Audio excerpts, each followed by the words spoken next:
It may not be the perfect situation like what you want, but then really what you do is you got to look at what's the best option out of the least favorite choices I have right now, because you don't have great options given everything going on where you just bought it, market slowed down, all that. Right. I want you to own the choice you make and be happy with that and make sure it's a win-win. I don't want to put you in something that doesn't work for you. I try to play the long game where whatever I do is a win for everybody. I mean, it makes sense because, I mean, why get into a situation that doesn't work for everyone? We could both leave at the end of the day with a smile on our faces. Yeah, totally. He filled me in a little bit, but maybe you could tell me what you've got something going on where you're going to be relocating for work out of state, correct? Yeah, so I took a job. It's requiring me to relocate to the South, North Carolina, Tennessee, all the way down to Florida is my full territory. So about 12 states. And I'm required to be down there. So unfortunately, I won't be able to stay in Michigan. If I was allowed to stay in Michigan, I'd definitely stay in this house, but it just doesn't work out. Okay. And you bought this with a VA loan, correct? It was simply a conventional loan at the time. And you put some money into it. I saw some pictures. You've done some renovations. Is that right? Well, we saw the place. We liked the layout of it, but we just didn't like the color and some of the features of what was actually in it. So we touched every wall with something new.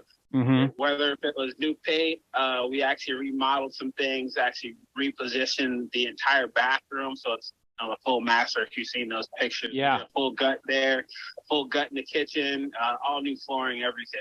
Yeah, it looks nice. Yeah, it definitely looks really well done. Thanks. And you purchased it like February of 22. You bought it. Is that right? Yeah. Okay. Yeah. And you paid 277 or 275, somewhere around there. Yeah. Did you put some money down? So like, what's your loan balance? I think it's right at 275. Just okay. But we ended up paying cash for the remodel. Okay. So you got some of your own money out. You're okay with me taking over your payments. They call that subject to, but I would take over your loan, take complete control of the property, be responsible for everything, maintenance, upkeep, taxes, insurance, all of it. And then what you would like is some cash at closing to then facilitate your move out of state. Correct. Okay. That number you were looking to get was 15,000. Correct. Okay. So if we did a closing, then the way that would work would be, I would be buying the property for, basically 290, right? And then I'd be bringing 15,000 down. So I'd be paying 290, bring 15 down, which means the balance that I would owe would be 275. And rather than bringing new cash in the form of, cash or a new loan, I would be taking over your existing loan, and then you would move on with life. And then I would then own the property.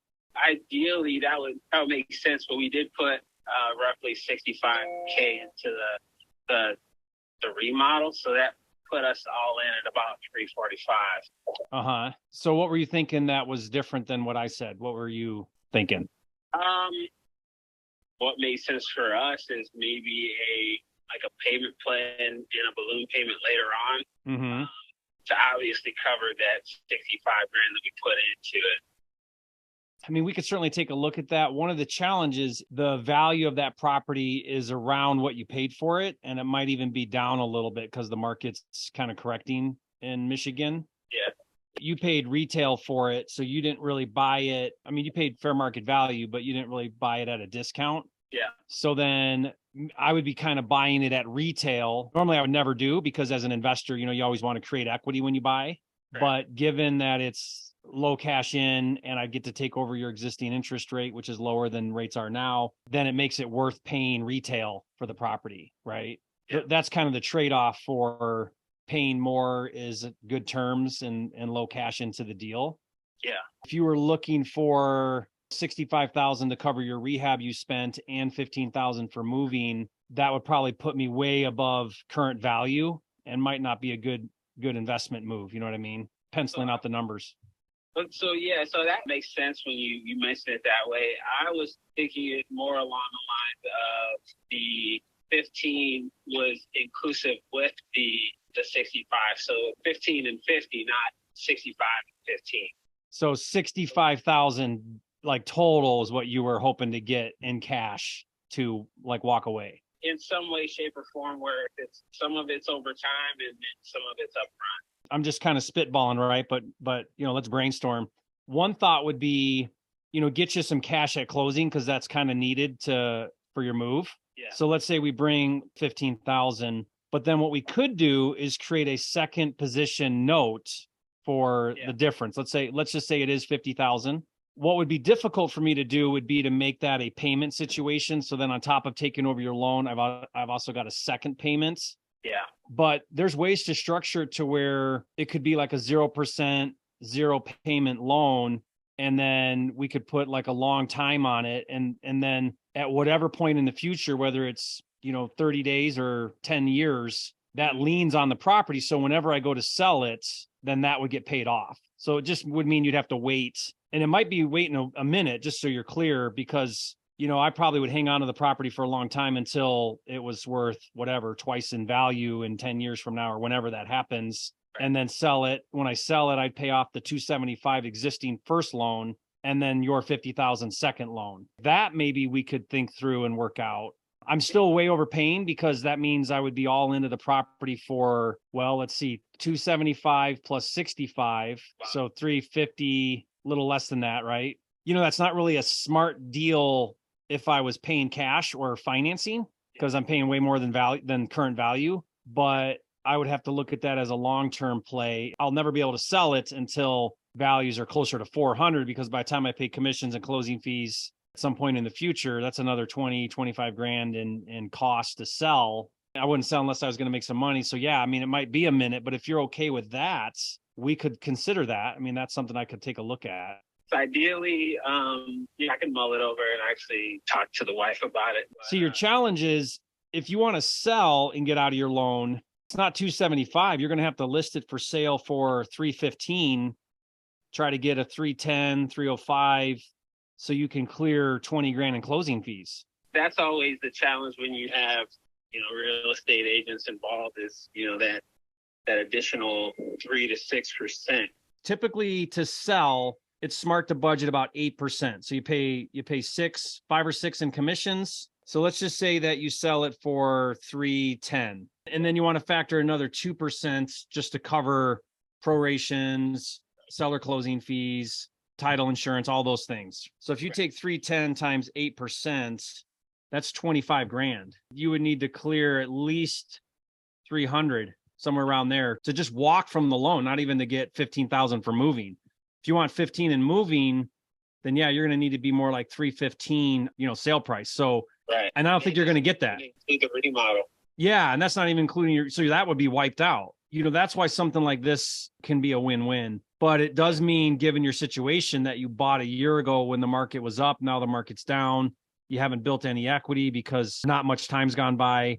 A subject to situation like this is kind of the best way. I took a look. I don't know that it's going to sell over 300. The market's slow right now. It's gotten stale just because, interest rates have gone up almost double. That always makes it a challenge too, because, you don't want to have to, take a hit. Yeah. Like a buyer, paying 7%, 8% interest rate, you might sit forever trying to sell. Whereas what I'm offering is, here's 15 grand in cash. Here's a second position note that you'll have to wait for. But then the minute we close, you're done with that property. No carrying payments while you're waiting for it to sell. None of that. You're kind of done. So is there a drop dead time limit on that, or is there has to be kind of subject to when it closes for the sale to get paid off on the second position note? Correct. Yeah, we can attach something on that. Like there can be a due date, a balloon payment on that. Yeah. I wouldn't feel comfortable unless it was out a ways, because I just don't know what the market's going to do. I'd hate to owe that. And I was just thinking 10 years. Whatever you do, like what I like to do is whatever I think, give myself a little bit extra just in case. Yeah. I hope the end of the world doesn't happen before 10 years, but the way we're doing things, like the market may take a while to rebound, or it might bounce right back.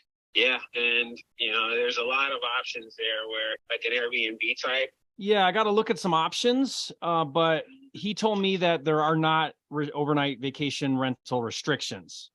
Right, there isn't, and I can send you the CC&Rs. Yeah, I want that option. I don't know that I will, but I want that option because it just gives you one more way to utilize the property. So I like that option.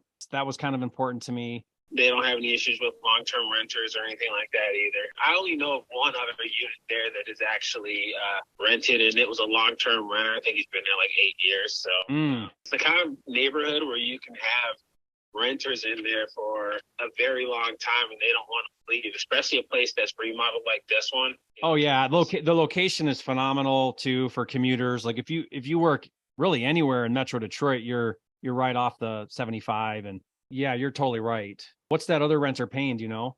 I haven't looked at it. I can probably get you the address if you want it. Okay, I was just curious what they're paying in long-term rent right now in there. How many of those are there? Those 2 units? I think there's 70 total in the entire development. And they're 2-bedroom, 2-bath. Is that what they are? It's kind of a weird layout. Some of them are 3-bedroom. It has a second floor with like an extra bedroom. So some of them are 3-bed, 2-bath. Some of them are 2-bed, 2-bath.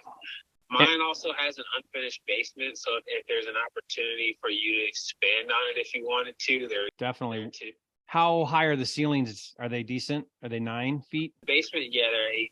I want to say 8 feet, maybe 9 feet. They're pretty tall because I'm 6'2" and I can't reach the ceiling. So okay, they're probably 9 then, because 8 you would know it if they were 8. That matters because when you finish a 9-foot, 10 foot's beautiful because it doesn't even feel like a basement, but 9 foot makes a nice finished basement. My father-in-law is 6'9", so he would not like. Yeah.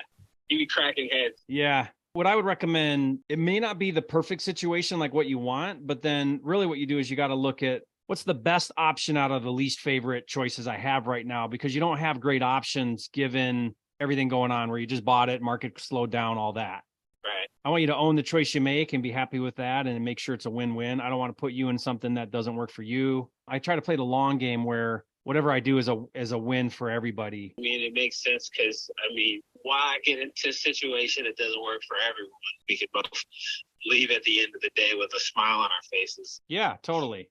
What I'm proposing is I'm okay if we did a $15,000 cash at closing and then a $50,000 second position note. So that note would have to go behind the loan you have.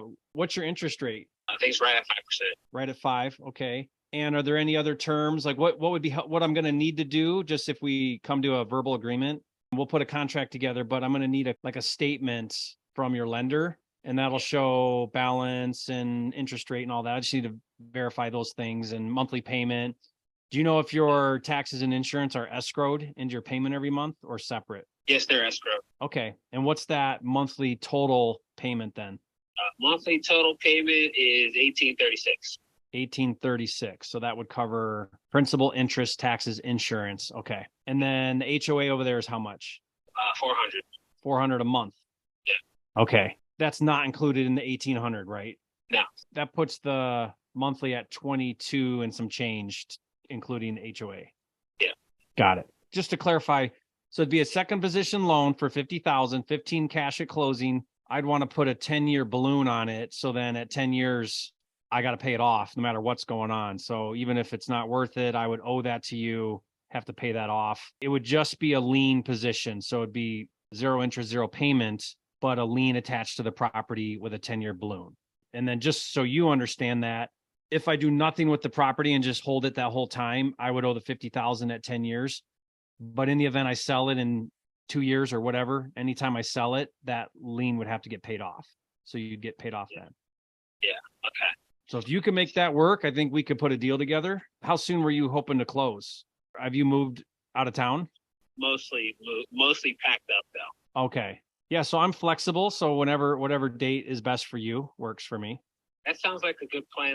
I'm like type AAA, so you'll probably hear from me. No, Gotcha. You're going to miss the cold, bitter winters in Michigan. That's for sure. Well, I'm from Cleveland, so I already know what that's like my whole life. I'm trying to get out of that. Yeah, well, I did. I grew up in Richmond, Michigan, and then I lived in Oxford and Lake Orion area for a long time, but I left and haven't come back to the cold. Yeah, Gary told me you're in like Puerto Rico or something like that. Yeah, I'm in Puerto Rico, and then we do Montana in the summers a little bit. We come to Montana in the winter for like a month. That's enough snow and cold for me. I'm good. I'm good for another year after that. Hey, that sounds good. I go snowmobiling, I go snowboarding, I take the kids sledding. We polar plunge in the lake, like we break the ice and go. I mean, we do it all. We do like fires on the fireplace. It's awesome. And then we're out of there and go back to the beach. You'll like Tennessee then if you're hoping to get away from the cold. Yeah. All right. Well, good deal. Well, nice meeting you, and I look forward to hearing from you soon. All right, sounds good. I'll talk to you in a bit. Okay. Talk soon. Bye.